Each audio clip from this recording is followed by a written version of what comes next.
Good evening. Thank you for tuning in to Face to Face. I'm your host, Dennis Ward.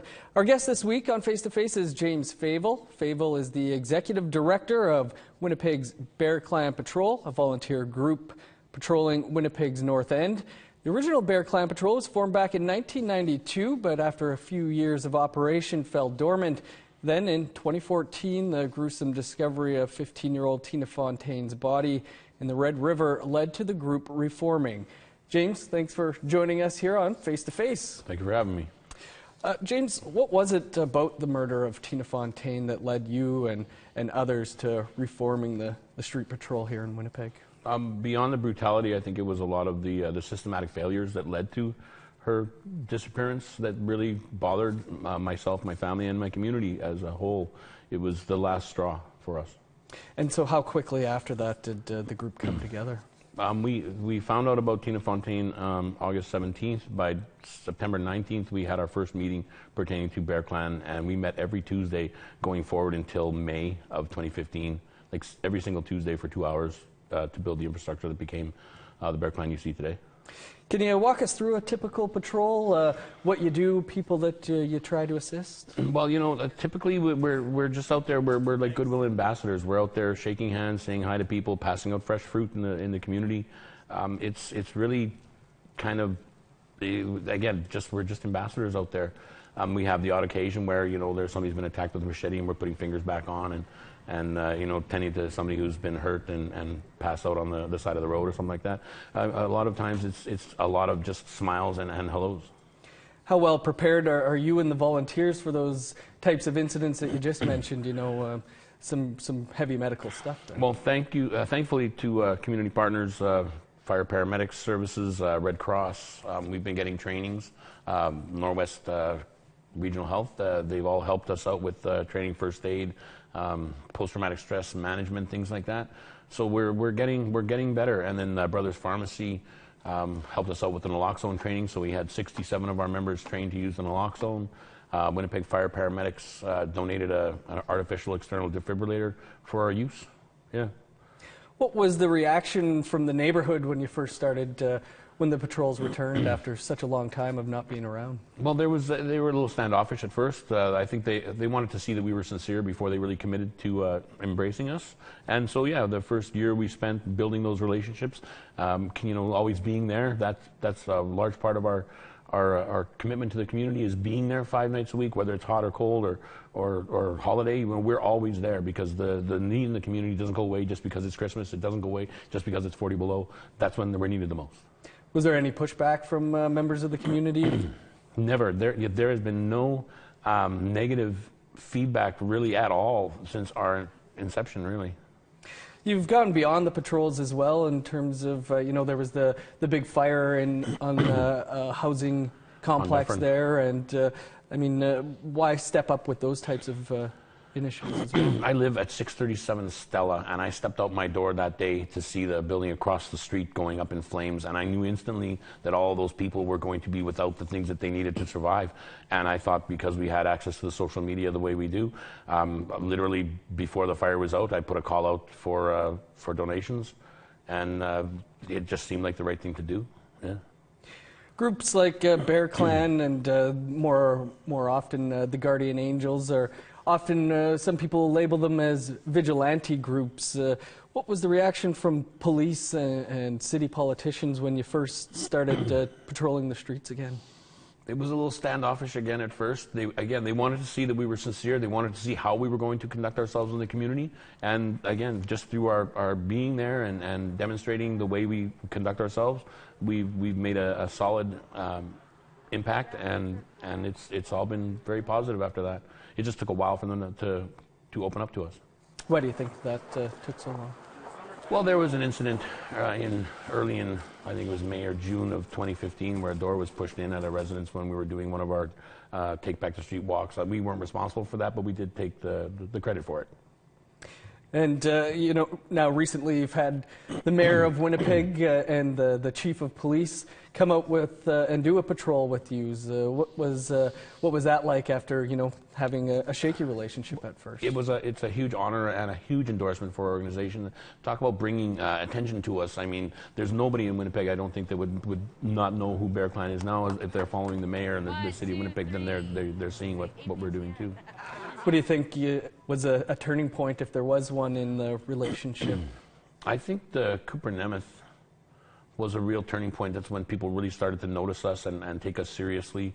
I think that we demonstrated our commitment to our community and the city at large. I think we were, it demonstrated our willingness to work collaboratively with communities outside of our own. Talking about reconciliation, we were a large part of that, I think. Yeah, this is an Indigenous-led thing to begin with, and very much still has Indigenous people at the top here. But people have said that this group works towards reconciliation. The fact that you have gone out on some of these other searches and not just for Indigenous people. Can you talk about that? Well, again, we are all inclusive. Our volunteer base comes from every corner of the city. We have volunteers from all walks of life. We have a 35-year Army veteran that's working with us right now. And we also have a guy who's 23 years in the federal penitentiaries. We have resident doctors. We have people with mental health issues. We have everybody that comes to see us, and we accept all. There are certain things we can't work with, of course, but for the most part, if you've made the changes in your life and you want to work with us, we're there for you. How many people did you start with, and where have we grown to now? We started with 12 members sitting around a boardroom table on Selkirk Avenue, and we've grown now to over 530 members here in Winnipeg alone. And then we've got chapters in Selkirk and Brandon that are starting up. We've got 5 chapters in Ontario that are started up, and there's a sister chapter of ours in Regina called White Pony Lodge. Yeah. Why have the numbers grown? What do people come and say to you when they want to help out here in Winnipeg? Basically, they just want to be part of the solution, and that's what we're trying to put out there is, come and be part of the solution. This Bear Clan is about re-engaging and trying to build the feel of the village back. That's what we're trying to do, and we want everybody to take part in it. It's not exclusive, and just come out and support. And I think the fact that we're getting the recognition now is helping people to step out of their comfort zone and come out and join us in the streets. What's it been like for you to see those numbers grow from a dozen to hundreds of people willing to help out? Yeah, for me, it's a huge. I'm so honored to be part of this. For myself, we have radios for communication. I'm at home a lot doing writing and things like that, but I have my radio on, and the patrols are going on right outside of my door. And to be able to hear what's going on and see those people walking through the community, it's so inspiring. God, it makes me want to do more. The volunteers is a great thing, but all this no doubt comes with some financial costs. How have the financial difficulties played out over the past 2 years? Well, finances are what they are, right? I was a trucker by trade, and not last October, but the October before, I put my truck up and I stopped driving so that I could dedicate myself to Bear Clan because the need was so great at that point. Thankfully now I'm starting to get salary a little bit here and a little bit there, and things are moving forward. We're getting some funding. Things are working themselves out. We really need really more funding dollars for our personnel because we're like at 530 volunteers. There's a lot of infrastructure that we need to see to, and I need people that I can count on to be there, and these people need to be compensated for their time because I need people there all the time now. It's not something that stops at 9 o'clock in the evening. We're doing stuff from 8 o'clock in the morning till 10 o'clock at night just about every day. You mentioned you're a trucker by trade, but your commitment to Bear Clan and these patrols and helping out nearly left you homeless at one point. Yeah, it was scary. I got behind in my taxes there, and when I was still working, it wasn't a big deal. I would have the money, come September to pay my taxes. But because I stopped, I was supposed to be getting salary through Bear Clan, and there was obstacles that kept coming up, and so we hit the wall there. And I thought I was very close to losing my house, but thankfully, community partners stepped up and helped out, and we got it done. Yeah, and I'm just looking forward to moving forward. And I'll have to say that one of the reasons why I made the decision I made is because it's all too often this valuable work doesn't get done because of the financial constraints, and I decided that I would throw caution to the wind and just do the work and hope that the world would sort me out.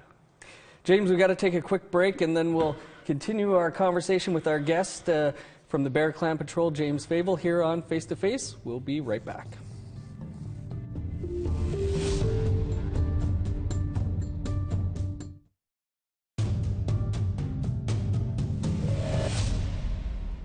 Welcome back to Face to Face. Our guest is Bear Clan Patrol Executive Director James Favel. James, before the break, we were discussing finances, and you've kind of gone from a patrol organizer to an executive director. Maybe a little on that change and what it means for your finances. Well, when we got incorporated, things of course changed that way, and I was just a project coordinator in the beginning. But yeah, I've had to step up and take the role of the executive director. I had to step down from the board, and I'm now paid staff technically, and so salary is flowing. Yeah. What does it mean for Bear Clan though to become incorporated, and how will that help you? Well, it opens up the door to funding, to larger funding. So we're really going after some meaningful funding in the near future, so that we can do more for the community. Really. How hard has it been to remain financially viable for the past 2.5 years? Well, thankfully, again, the volunteers that work with Bear Clan are some of the most generous people that I've ever come in contact with. We have people that bring in apples and oranges on a daily basis, candies for the kids, things like that. The supplies that we're getting are coming, via donation. The GoFundMe page helped out a lot over the winter, and yeah, just the community has really taken to us and is supporting us. A lot of, like you mentioned, donations, community support. There hasn't really been any significant government support yet, but the City of Winnipeg stepping in with some money. What does that mean to finally have, some of the political organizations, politicians on board to help out? Well, I'm hoping it's going to be the floodgates opening very soon, yeah. Things are looking up for sure. We have so many new projects that are looming, and we're really hoping that we'll get the funding that we need to see it all through. Can you speak about those? I understand you're going to be expanding search areas now too. Yeah, we've last week we decided to go as far as Redwood. This weekend we decided to go as far as College. Our numbers are growing. We had a group out last night of 33 members, so we had 5 groups, and we lined up at Charles all the way to College from Selkirk, more or less, and went through the community. Our footprint is really expanding. Impact Security is lending us one of their vehicles and a driver 4 nights a week, so we're expanding our footprint that way. North End Community Renewal Corporation has a 16-seater van that they're lending us so that we can expand our footprint that way and do safe rides and things like that. And like, we're literally taking little old ladies home with their groceries. If we find somebody down on the street, we're able to take them to a place of safety or to the hospital, whatever is required. Yeah. Have you seen the face of the problems out there on the streets change much since things first started? Like you mentioned, you're now trained some of your people to deal with fentanyl even. Mm-hmm. Well, thankfully we haven't come across any overdoses where we've had to administer naloxone. We had one training where we had the training on a Tuesday, and then Thursday there was a overdose in the community. But because we work with the radios, by the time our group got there, they had radioed to me that they were moving, going to a overdose, and so I called rescue. And by the time our group got there, rescue was hot on their heels, so they didn't have to administer. But it's nice that we're able to. Even just last week, I went down and saw Brothers Pharmacy again, and I got my nasal naloxone, so I'm ready with that now. It's just so much is going on. It's crazy. Is fentanyl something that has changed out there on the streets? Well, absolutely. I mean, and again, like the IV drug use in our community is just skyrocketed. I think our first year we had maybe 12 to 18 needles that we found. The North End ambassadors were there to pick up the needles previously, but now it's left to us. And I think last month alone we picked up over 400 needles off the street. And we used to find them only in the industrial areas, in the dark spaces in the community, underneath the bridges, behind the dumpsters, on the loading docks and things like that. But now we're finding them everywhere. James, you mentioned some of the things that the Bear Clan's doing, and some people might think these are the jobs of emergency providers, your fire and police and stuff like that. Do you feel as though, I mean, the working relationship with those groups is obviously great now, but do you feel that you're doing a job that maybe some of these emergency services and other organizations that are well paid in the city should be doing? I believe that we are picking up the slack. They can't be everywhere, so we try to do those things. If we can take that off their plate and let them focus on the more important aspects of policing, then that's why we're there. We're there to take over the non-policing issues. You know, we're non-confrontational, non-violent, so we'll talk to the grannies. We'll do the sociological angle of things. We'll take care of the needle and the drug paraphernalia, the weapons that we find on the streets. We'll take care of that. That's okay. You've mentioned, we're talking a lot here about Winnipeg, but as you mentioned, you know, Regina now has a chapter, and Kenora. Can you tell us some of the other communities that have reached out and a little on where they're at? Well, I was out in Lethbridge last fall, and they're interested in starting a chapter up this spring, so I'm looking forward to connecting with them again and seeing that through. We had contact from Prince George, from Nanaimo, that are also looking at starting up. Shauna Uchu is taking care of things over in Regina with the White Pony Lodge, and they are growing and expanding, and they're doing great work out there. Just last week they had a group of kids come out and do a mock patrol like we've been doing. It's 55 kids come out or something like that. Is it surprising when you get some of these calls from places that you wouldn't typically think would want to start a similar type of operation? Every time I'm contacted by someone new, I'm just thrilled for the opportunity to share the model. And again, like, it took us about 9 months to incubate Bear Clan and to come up with the governance document and the policy manual and things like that. And now when we give it to another community, they can be up and running in as fast as 6 weeks. So last year, in May, we had Kenora come, and Regina representatives all came on the same night, and we gave them both copies of the policy manual and governance documents, and they went home, and within 6 weeks, both of them were up and running, and that's tremendous, you know. And again, just to see the uptake, the way people are reaching out to this, it's really affirming that we're doing the right thing. And again, like, what we're doing right now is in direct response to the call for boots on the ground, to direct action in respect to murder and missing Indigenous women. We are that solution, or we're trying to be, at least, you know, a big part of it. And again, it didn't cost millions of dollars, and it didn't take years-long studies. We just said that we're going to do it, and we went out and did it. I was with you the night when Regina and Kenora had people come in and learn from you, take a patrol with you. But what are you hearing from these communities, the issues that they're dealing with, on why they want to start Bear Clan Patrol? Well, and that's the real crux of it all, is that the issues are all the same. You know, when I was talking to Shauna about what's going on in Regina, I was shocked that, you know, the houses are different, the streets are named differently, but what she's facing out there is almost identical to what we're facing here. What about some of the smaller communities? I mean, Kenora is a fraction of the size of a city here. Why? And believe it or not, they still have IV drug use issues. They still have homelessness issues. We've got chapters in Rainy River and Fort Francis, and these are small cottage towns, you know, as far as I recall, but they are having similar issues. I'm still seeing the needles over there. I'm still seeing the homelessness over there.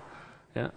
Do you feel it's all having an impact on these communities? Well, it's all absolutely having an impact on the communities. I think that we're, again, trying to get some positive messages out of these communities that have been, you know, under this negative light for so long is really important. And we're just trying to spread it around and get as much positivity out there as we can.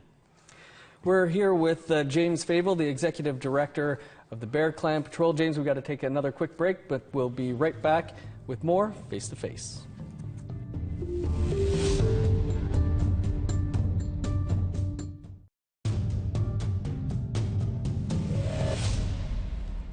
Welcome back to Face to Face. Our guest is Bear Clan Patrol Executive Director James Favel. James, it wasn't that long ago that Winnipeg was referred to as the most racist city in the country, and there have been efforts recently and since that time to work towards reconciliation. The mayor's got his council and declared this year, 2017, the year of reconciliation. As we mentioned before, your group has been named as part of doing that work. Why do you think that Bear Clan Patrol is playing its role in this? You know, given the opportunity, I think we all would like to work together and see a better future for our communities, and we're just doing it. Yeah.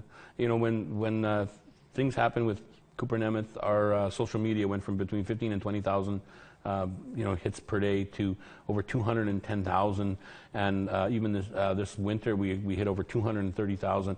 Given we have the largest urban indigenous population in North America, between 60 and 80,000, reaching over 230,000 people shows that we've breached those borders, those barriers, and we're just going to keep on doing what we do, and including everyone that wants to be part of it, and supporting anybody who comes to us for support.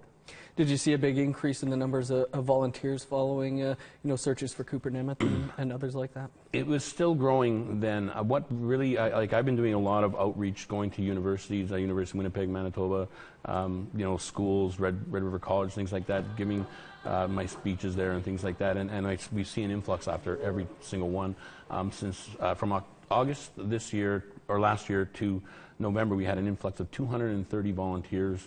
And we've just been growing steadily ever since. We're having almost like 3 or 4 people new a night these days. What's that meant for you, the type of people that are coming out to volunteer their time to hit the streets in what is, you can't deny it's a pretty tough neighborhood? Yeah. Well, and again, there was a misconception that we were having negative interactions with community members. I think through our conversations, through news media and things like that, we've been able to display that that's not the case. We're having positive interactions with our community members, and more people want to be part of that. People want to be part of the solution. People want to get engaged, and that's what we're really trying to show that and let people realize that. For people that do want to get engaged, either volunteers or to start a chapter maybe in their own city, what's the best way to go about doing that? We can be emailed at bearclanmb@hotmail.com any day of the week. 5 days a week we do our patrols based out in the Dinaway. If somebody's interested in volunteering, all they have to do is show up at between 5:30 and 6 at 472 Selkirk Avenue. That's in the Dinaway Youth Drop-In Center. And we're always gathering there between 5:30 and 6. 6 o'clock we head out on the road, and then we're only out till 9 o'clock. So it's 3 hours for now, It's not a huge commitment, and we're doing a lot of good in that time. James, there's been some difficult ends to some of these searches, and some difficult nights, no doubt, on the streets out there for you. Are there any of these incidents that have touched you personally? I think all of them have touched me personally. Yeah, and again, I was asked to come speak at the Conference for Murdered and Missing Indigenous Women last week, and it still feels like an externality because I haven't lost anyone myself that way. But when I think about it, that issue it's my life. It's how I from the moment I wake up to the moment I go to sleep, I'm focused on Bear Clan. I'm focused on these issues, these missing people that we're always looking for. With what's happened, the resolution of the Christine Wood case is tragic, and again, I find myself now, I'm friends with the Wood family, with Melinda and with George, and it's very painful to have to watch their pain and hear it and not be able to do anything, sad.